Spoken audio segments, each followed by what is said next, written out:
우리는 계속해서 요한복음을 묵상하고 있습니다.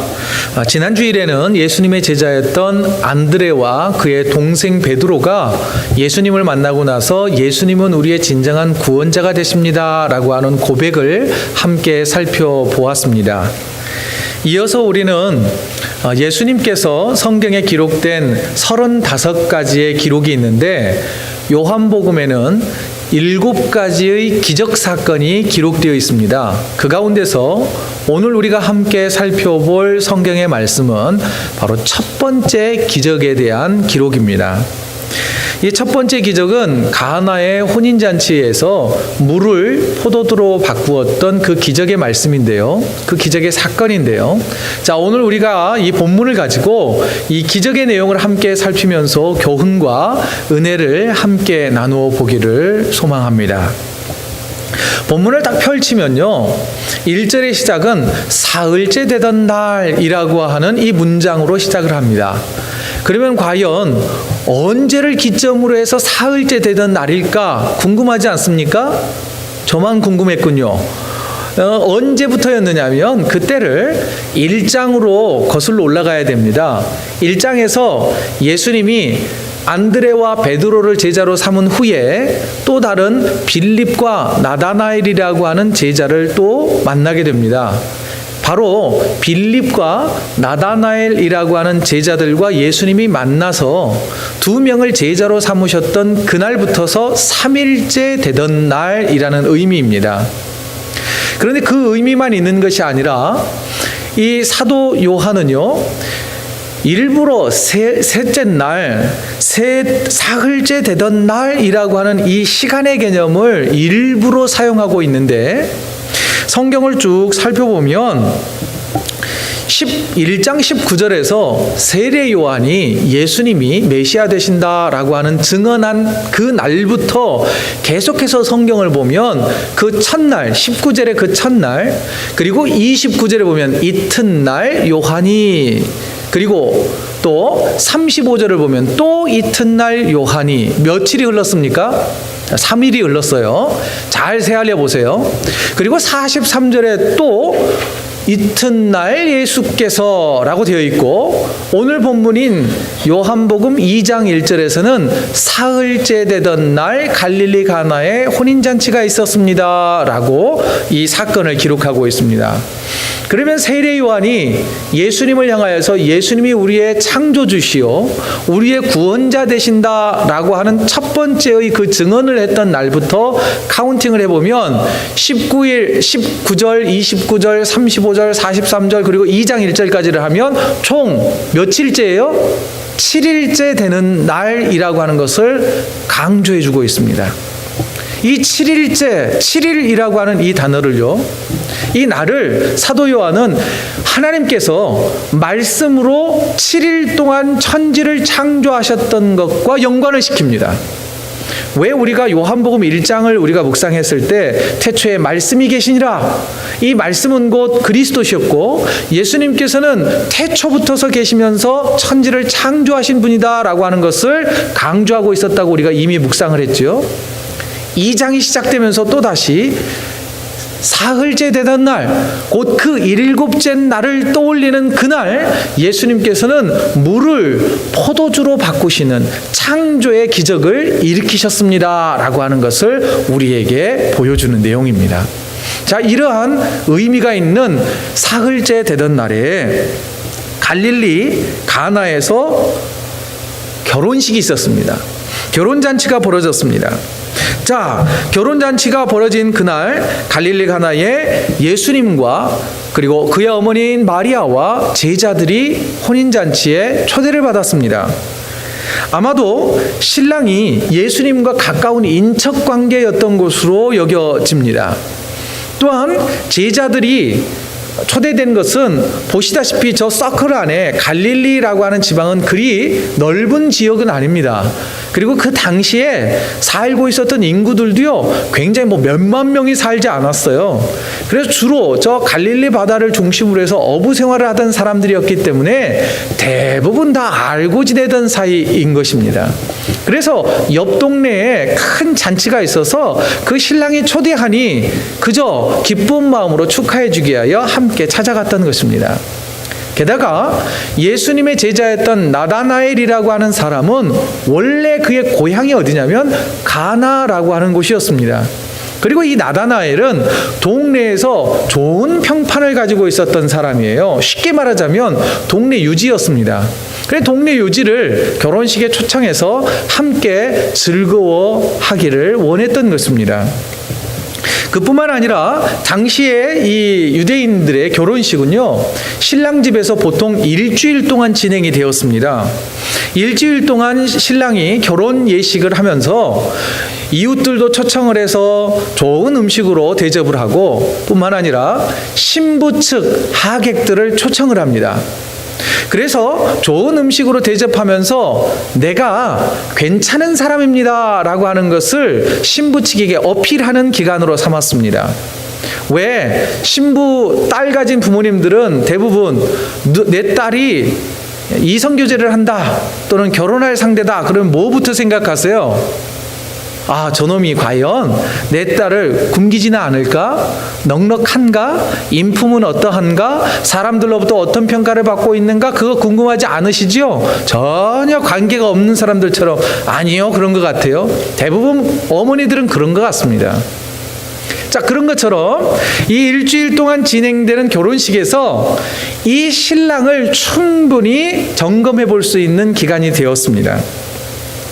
자, 그런데 좋은 평판을 얻어도 시원찮을 그 결혼식장에 본문 3절을 보십시오. 난감한 일이 발생됐습니다.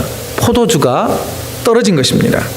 혼인잔치집에 흥을 돋우며 손님들을 대접해야 할 중요한 음식이었던 포도주가 동인한 것입니다. 넉넉하게 준비한다고 많이 준비했을 겁니다. 1년 넘도록 이 결혼식을 신랑은 준비해 왔을 겁니다.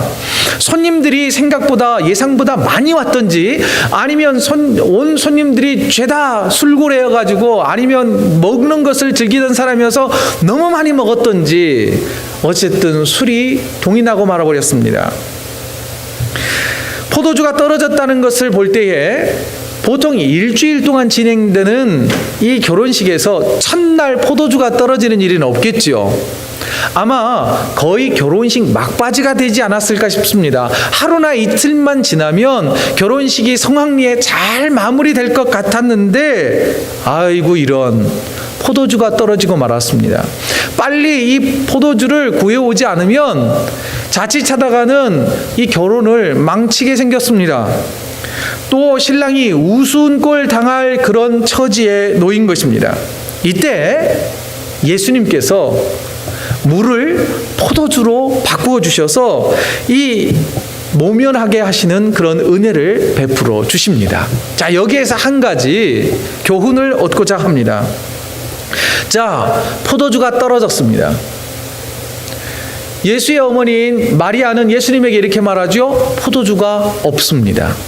여러분, 떨어지고 없다라고 하는 그 상황을 한번 상상해 보십시오. 여러분, 예수님께서는요, 우리의 삶 가운데 우리들, 저와 여러분들의 삶을 살아가는데 여러 가지 크고 작은 기적들을 베풀어 주십니다. 그런데 넉넉할 때 여러분, 기적이 필요하던가요? 아니요.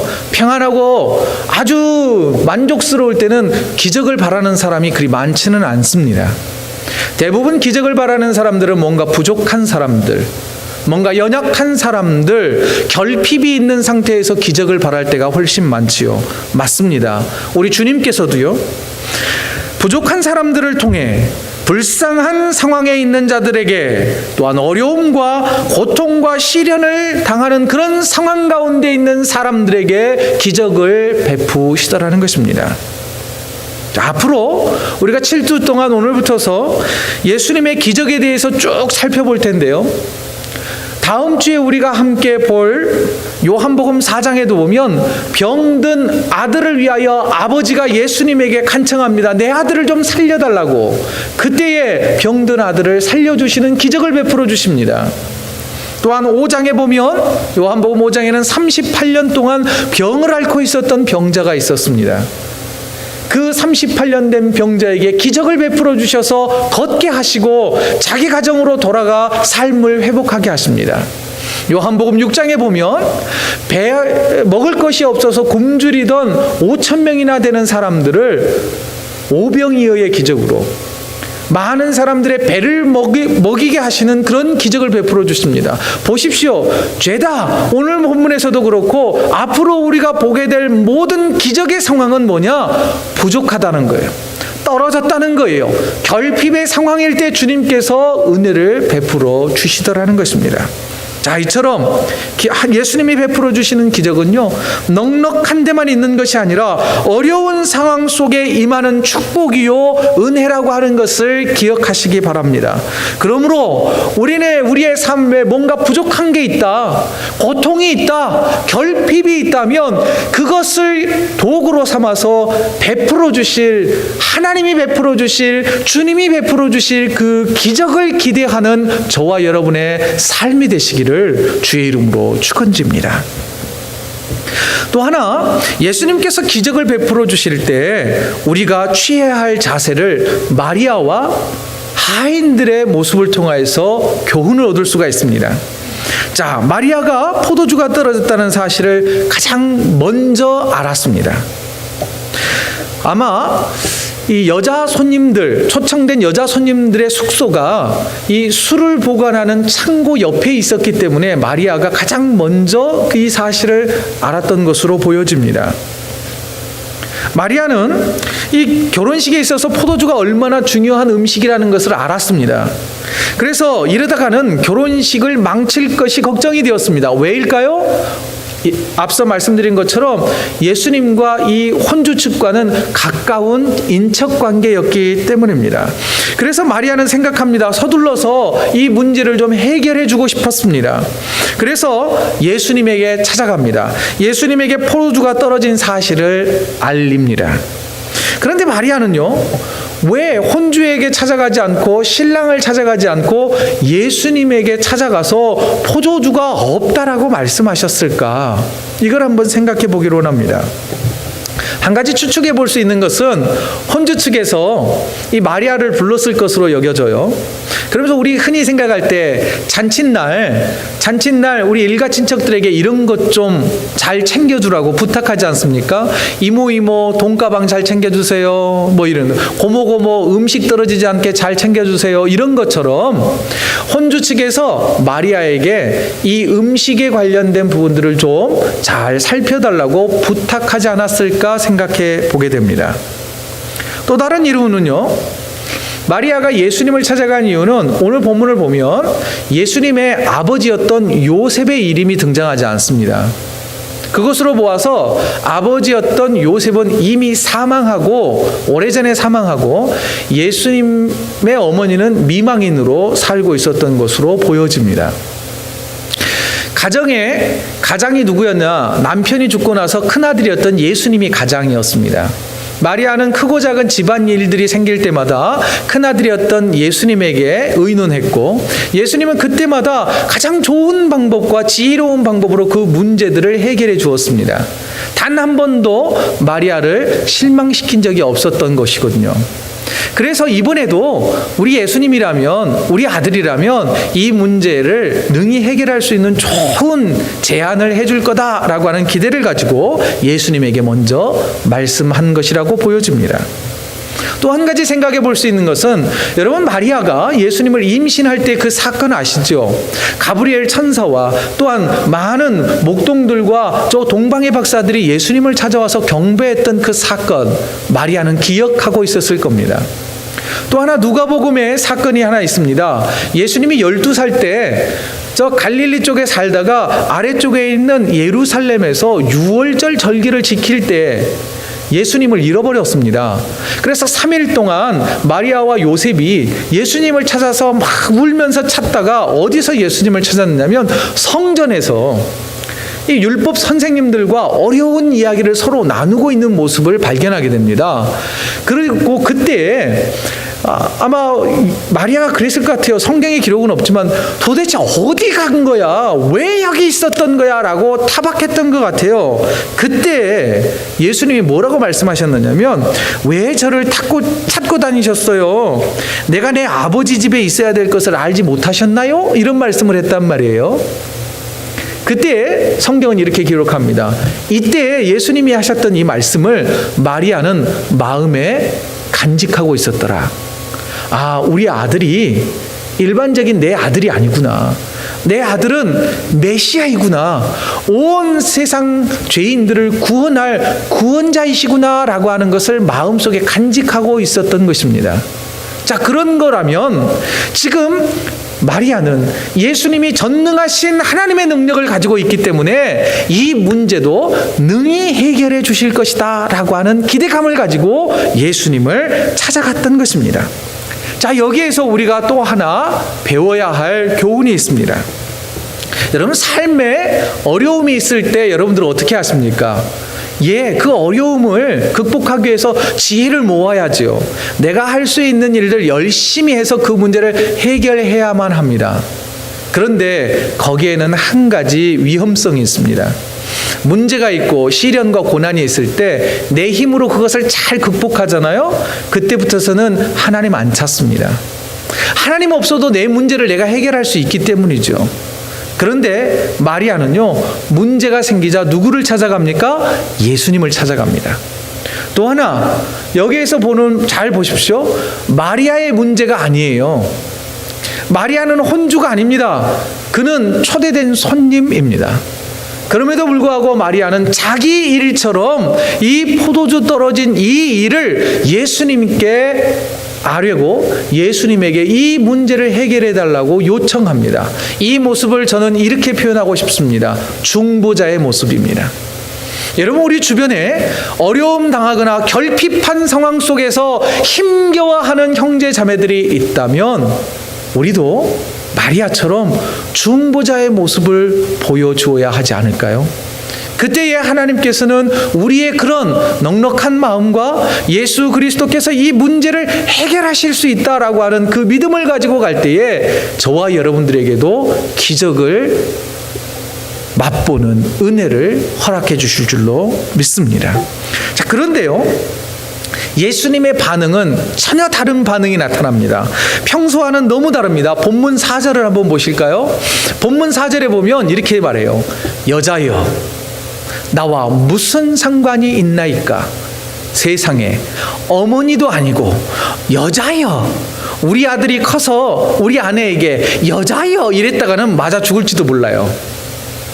그런데 여기에서 여자여라고 하는 불렀던 이 호칭에는요, 숨어있는 비밀이 있습니다. 당시 여자여라고 부르는 것은요, 예의 없는 표현이 아니었어요. 굉장히 예의 바른 표현이었답니다. 당시 로마 시절에는요, 높은 지위에 있는 여성을 부를 때 또는 황후를 부를 때 여자여라고 불렀다고 그래요. 실질적으로 기록을 살펴보면 로마의 황제 아우구스토가 애굽의 그 미인이었던 클레오파트라를 부를 때에도 여자여라고 불렀다는 거예요. 굉장히 오피셜한 그런 호칭이었다는 겁니다. 평상시와는 좀 다르죠. 어머니라고 이렇게 불렀어야 하는데 오늘 예수님의 응답은 굉장히 딱딱합니다. 굉장히 거리감이 느껴집니다. 하지만 분명한 것은 굉장히 예의 바른 호칭이었다라고 하는 것에서 우리는 조금 오해를 뛰어넘을 수가 있게 될 것입니다. 그 다음 이어지는 말씀을 보십시오. 나와 무슨 상관이 있나이까? 그 말 그대로예요. 나와 무슨 상관이 있습니까? 그런데 원어를 직역해 보면 이런 겁니다. 어머니와 저에게 무엇이 있습니까? 가진 게 무엇입니까? 라는 뜻이에요. 또 이 집에 포도주가 떨어진 것을 왜 어머니는 저에게 말씀하십니까? 라고 하는 의미였습니다. 그리고 이어지는 우리가 쉽게 이해할 수 없는 한 문장이 등장을 하죠. 내 때가 아직 이르지 아니하였습니다. 이렇게 표현합니다. 그렇다면 도대체 저기에서 말하는 내 때는 언제일까요? 예수님이 말씀하시는 때는요, 바로 예수님께서 십자가에 달려 죽으시고 3일 만에 부활하셨다가 많은 사람들에게 보이시다가 하늘에 오르시고 그러므로 인하여서 온 세상 인류를 구원하시는 그 구원의 정점, 그때는 바로 그 시대를 말하고 있는 것입니다. 그러니 구원의 때가 아직 이르지 않았어요. 이제 막 공생애를 시작했는데 메시아됨을 증거해보라고 하는 그 마리아의 요청에 예수님은 응답할 수 없었던 것입니다. 한 걸음 더 나가서 마리아가 아들 예수가 메시아이심을 알고 있었다라고 하는 것을 전제로 해볼 때, 여러분, 예수님이 더 이상 아들이 아닌 거예요. 예수님은 하나님의 뜻을 이루는 메시아요 구원자의 사역의 길을 이제 막 시작하신 분입니다. 그런데 마리아는 그 메시아 되시는 예수님을 움직일 줄 있다고 생각한 거예요. 메시아이지만 내 아들이야 라고 하는 그 마음을 여전히 갖고 있었는데, 이 표현을 통하여서 4절 말씀을 통하여서 어머니, 이제는 더 이상 나는 당신의 육신의 아들이 아닌 하나님의 아들로서 이제 십자가를 지고 온 죄인들을, 온 세상을 구원해야 할 그 사역을 해야 할 때가 되었습니다 라고 하는 것을 밝혀주는 말씀이었다는 것입니다. 자, 하지만 예수님께서는 어떻게 했느냐면 이렇게 매몰차게 여자여 라고 말씀하면서 굉장히 사무적으로 말씀하셨음에도 불구하고 어머니 마리아의 요청대로 물을 포도주로 바꾸는 기적을 베풀어 주셨습니다. 왜 그러셨을까요? 왜 예수님은 한 입 갖고 두 말 하신 걸까요? 이 의도를 본문 11절에서 찾을 수가 있습니다. 11절을 우리 다 같이 한번 읽겠습니다. 시작.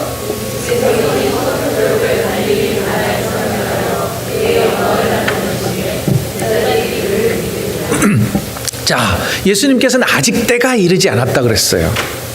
그런데 아직 때가 이르지 않았는데 물을 포도주로 바꿔주시는 기적을 보여주셨단 말이에요. 자, 그렇다면 예수님의 때가 이르면 도대체 어떤 기적을 베풀어 주실까라고 하는 기대감을 갖게 하는 거예요. 그래서 이 기적을 기적이라고 하지 않고 표적이라고 표현해 주고 있습니다. 표적을 영어로는 사인이에요. 여러분, 우리들 운전할 때 뭘 보고 합니까? 물론 거의 다 뭐 내비게이션, GPS 보고 한다고 그래요. 그러나 옛날에 어떻게 했어요? 사인, 이정표를 보고 우리 목적지를 찾아가지 않습니까? 바로 이런 거예요. 예수님께서 물을 포도주로 바꾸셔서 이 창조주 하나님 되심을 이제 보여주시는 거예요. 그래서 이제 이 사인을 따라서 계속 말씀과 기적의 사역을 쭉 따라가면 어디까지 가느냐면 죽은 자를 살려내시고 죽은 지 사흘 만에 부활하시고 또한 우리에게 그런 부활의 영광, 영원히 사는 영생의 영광을 보여주시는 기적과 같은 은혜를 만나게 될 거라는 거예요. 그 사실은요, 이제 앞으로 우리가 7주 동안 주님이 베풀어 주신 기적의 사건들을 쭉 추적해 따라갈 겁니다. 그럼 결국은 어디에서 마무리가 되느냐면 결론은 예수님의 부활이요, 또한 우리의 부활에 대한 소망에서 목적지가 달아진다는 것이에요. 여러분 보십시오. 바로 이 물을 포도주로 바꾼 이 사건은 앞으로 보여주실, 우리의 삶 가운데 보여주실 놀라운 기적을 찾아가는 이정표가 된다라고 하는 것입니다. 그렇기 때문에 주님께서는 때가 아님에도 불구하고 우리에게 그 보여주실, 우리의 삶 가운데 보여주실 기적을 기대하게 하기 위하여 물을 포도주로 바꿔주셨다는 것이죠. 자, 그러면 이제 계속해서 본문을 한번 살펴보겠습니다. 본문 5절입니다. 5절 우리 한번 같이 읽을까요? 그의 어머니가 하인들에게 이르되 너희에게 무슨 말씀을 하시든지 그대로 하라 하니라. 마리아는 하인들을 불러서 예수님이 무엇을 말씀하시든지 너희들은 꼭 순종해야 된다라고 당부를 했습니다. 그리고 이제 본격적으로 물이 포도주로 변하는 기적의 과정이 소개되는데 본문 6절입니다. 같이 보죠. 시작. 거기에 유대인의 정결 예식을 따라 두 두세 통 드는 돌 항아리 6이 놓였는지라. 혼인잔치하는 곳의 한 구석에는요 저렇게 큰 돌 항아리가 6개가 놓여 있었습니다. 돌 항아리의 규모가 어느 정도 큰지 저 사진을 통해서 충분히 짐작이 가시죠. 저 돌 항아리에는요 적게는 75리터에서 많게는 110리터까지 물을 담을 수 있대요. 그러면 6개가 있어요. 그러면 얼른 계산해 보세요. 어느 정도 될까요? 약 660리터 정도 되겠죠. 많게는 거의 한 700리터의 물이 담겨져 있었습니다. 저 물은 어디다 썼느냐면 정결 예식을 하기 위해서 썼대요. 쉽게 표현하자면 초청된 하객들의 손발을 씻는 데 사용된 물이었습니다. 자, 그런데 7절 보십시오. 7절.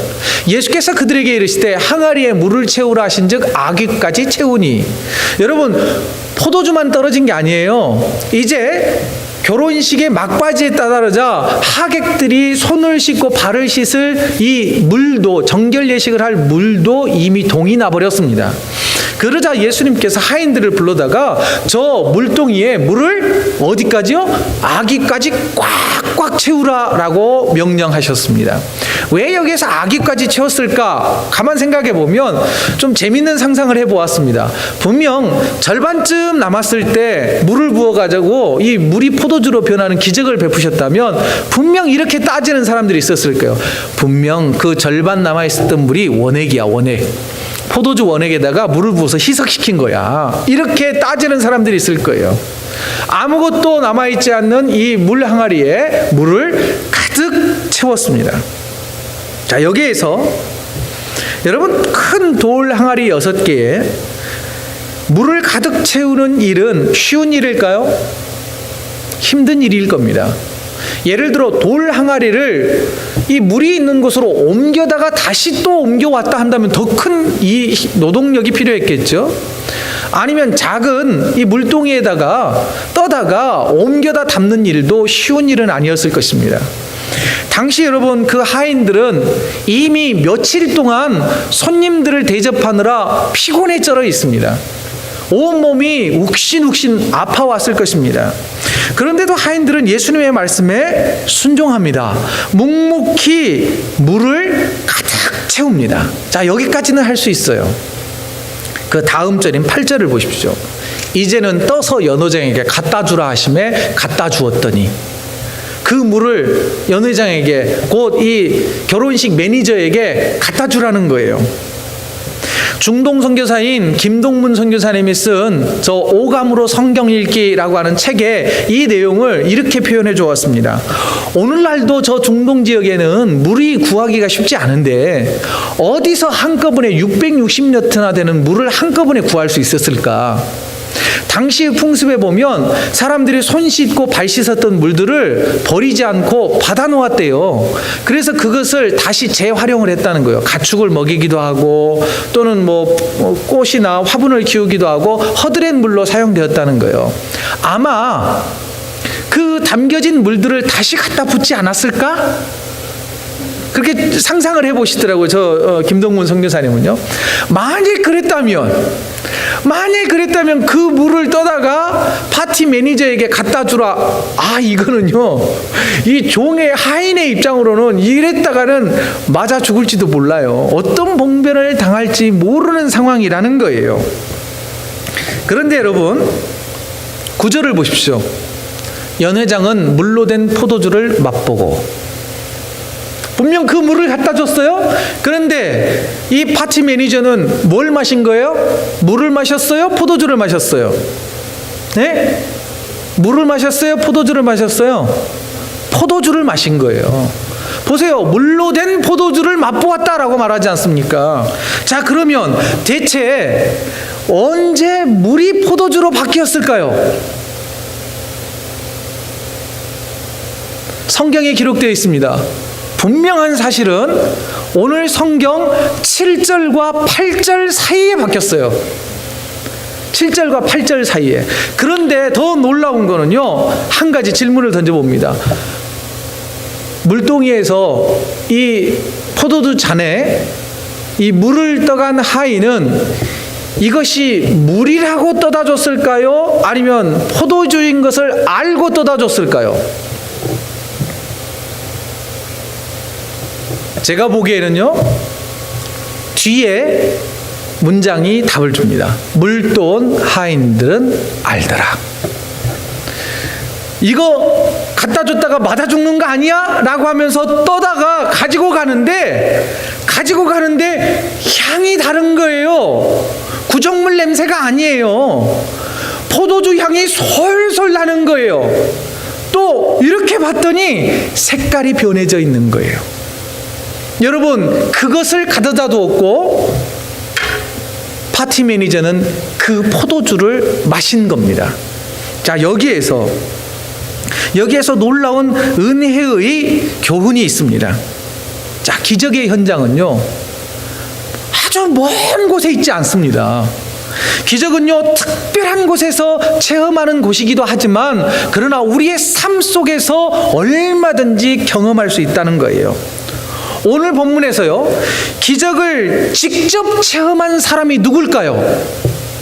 보십시오. 물돈 하인들은 알더라. 여러분, 누가 가장 먼저 직접 이 기적을 경험했냐면 하인이에요. 하인. 여러분, 파티 매니저가 아니에요. 하인이 가장 먼저 이 기적을 경험했다는 것입니다.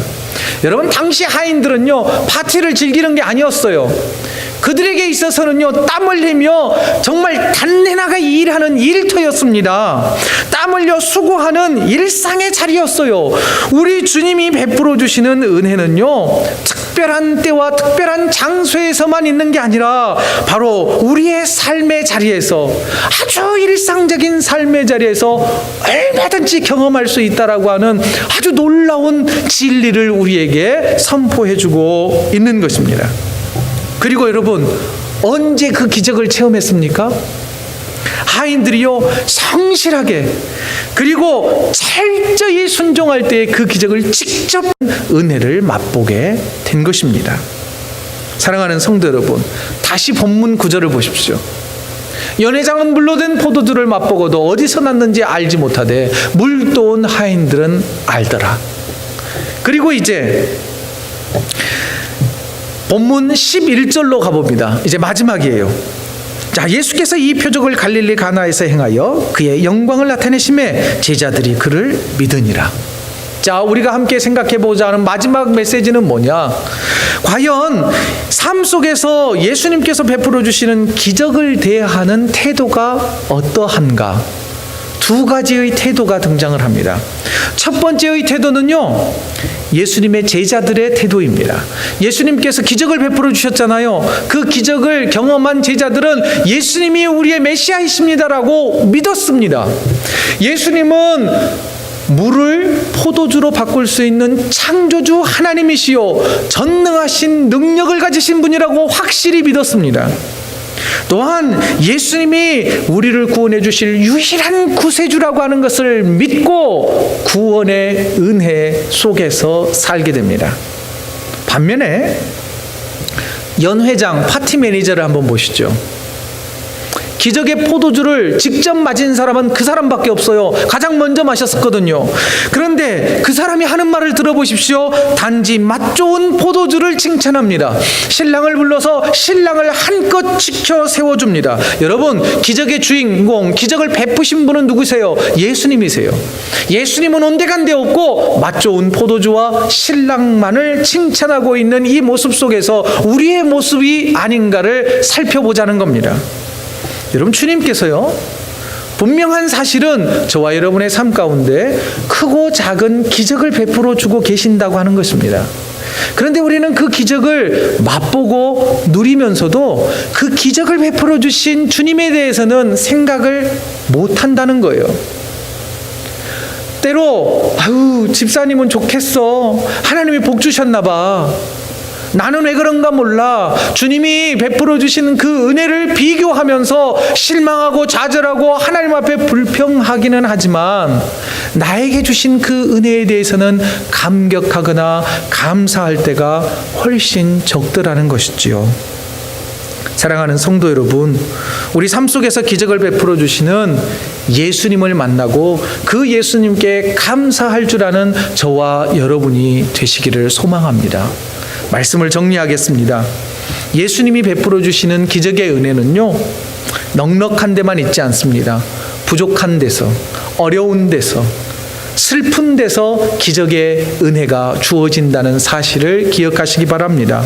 또한 우리 주님은 저와 여러분들이 누군가의 어려운 상황을 외면하지 않고 예수님께 그 문제를 가지고 나가는 중보자들에게 기적을 체험할 수 있게 해주신다는 사실을 기억하십시오. 또한 예수님께서는 하루하루 맡겨진 일을 성실하게 감당하는 저와 여러분의 일상 가운데서 기적을 체험하게 하실 것입니다. 그로 인하여서 우리가 그런 크고 작은 기적과 은혜를 경험함으로 주님이 나의 구세주 되심을, 주님이 나의 창조주 되심을, 주님이 나를 영원한 생명으로 이끌어 가신다고 하는 이 놀랍고 가장 큰 기적을 받아 누리는 복된 성도의 삶이 되시기를 주의 이름으로 축원드립니다.